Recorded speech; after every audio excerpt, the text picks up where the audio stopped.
Sister Nita, ilang years na rin nagigitara yan. Hindi na nakakasalagan. Kahit malayo talaga. Oo, kahit na marami sa trabaho, magkapon. Eh dati nga, kung gabi pa tayo eh. Gabi tayo rito kaya. Alas 8. Naranasan lumisan, ako na mag-isaw umuwi. Kasi nga, dahil... Iniingatan ni Lord. Oo. Yung lugar doon, yung papunta doon sa ano na yun, nilalakad ko lang yan. Yung madilim pa naman yung lugar na yun.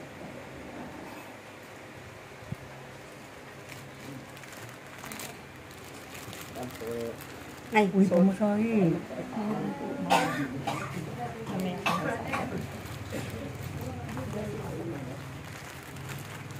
Ay, pagpalain ka, parunungin ka.